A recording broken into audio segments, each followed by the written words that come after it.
While Ayurvedic masks are generally beneficial for natural hair, there are some reasons why it may be also damaging to your hair, especially if you don't use it the right way. Now, here are 5 potential issues that you might be having with Ayurvedic herbs. Now, someone asked me what issues I had with Ayurvedic herbs because I've shared in my previous video that Ayurvedic herbs almost ruined my hair, and that was because of Ayurvedic mask. Let me explain a little bit why I said Ayurvedic almost ruined my hair using these 5 major issues that were the reasons why I had that experience. Make sure you watch this video to the end so that you can learn from this experience that I am about to share, so you don't also go through what I went through.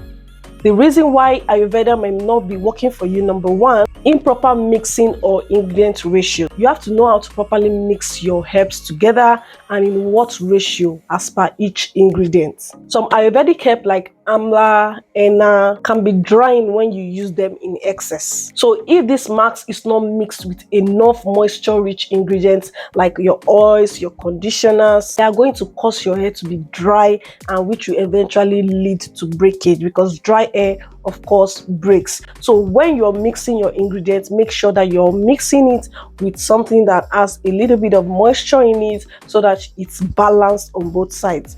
Number 2, overuse of protein-rich ingredients. Now, ingredients like fenugreek and henna as well, they have this strengthening, protein strengthening like effect. So while using these herbs are great in moderation, if you overly use them, they are going to cause what we call protein overload. So you need to be very watchful to know what kind of ingredients you're mixing. For me, I was just combining all the ingredients together and just applying on my hair, so it wasn't helping me at all because I didn't know the proper way to mix them, and also I didn't know in what quantity. And then as well, I was mixing too many ingredients together that had the same properties. So that's the reason why I lost part of my hair. I had this huge setback last year, and since then I have stayed away from anything that had to do with hair mask. I still use Ayurvedic ingredients, but in a different way, which has been beneficial for me since then. So number 3, allergic reaction and sensitivity. So the fact that you have natural hair does not mean you're risk free, because there's going to be some people who experience sensitivity, allergic reaction to certain herbs. If you are not sure the kind of herb to use and the properties that contain in each of these Ayurvedic herbs, you're going to end up reacting to some, and you might not even know the exact one that you're reacting to. Adequate information is needed and necessary if you want to go on an Ayurveda journey.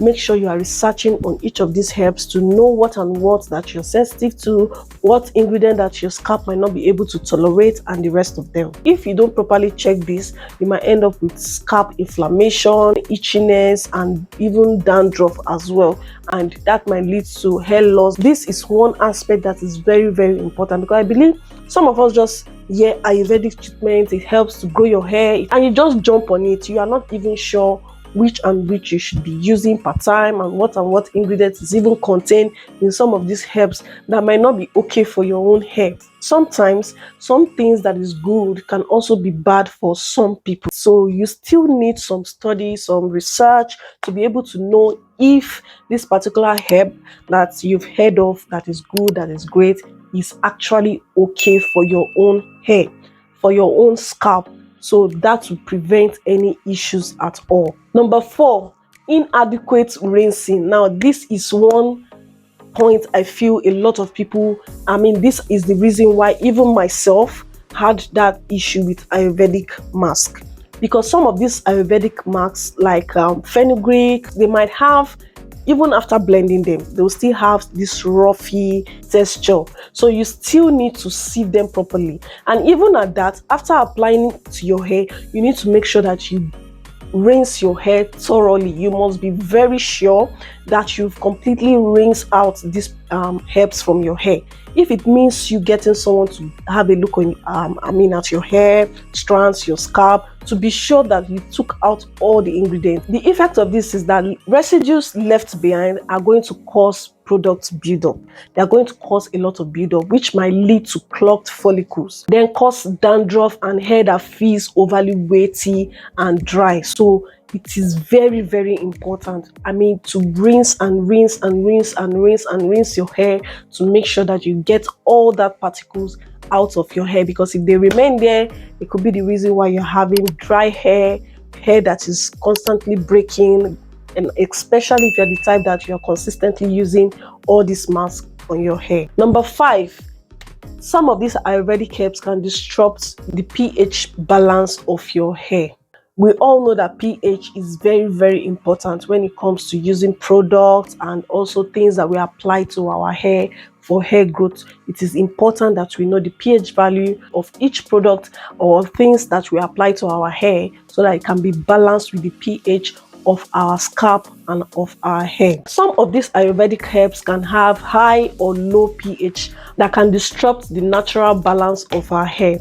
For example, too much acidity as found in herbs like amla can strip your hair of its natural oils, leading to dryness and damage if not properly followed up with maybe a deep conditioning treatment or a conditioning mask. And sometimes when you use all of these masks, you have to make sure to follow up with a moisturizing conditioner or anything that just gives your hair that moisture so that you can be able to balance both. Otherwise, you're just going to be losing your hair. So these are the reasons why I say I was using Ayurveda the wrong way. I didn't have so much information. I just joined the natural hair community and I just started growing up my hair, after my big chop. I was clueless about a lot of things and that set me on the wrong path. I had that setback. I was confused. I didn't know what to do. But then I decided to just halt on everything that I was using, every mask whatsoever, and my hair started coming back to life. After finding out what could be the cause, I went all out to look for information that will help me to know what to do. Like I said, I still use Ayurvedic herbs till today, but in a different way. So this is all I want to share in today's video.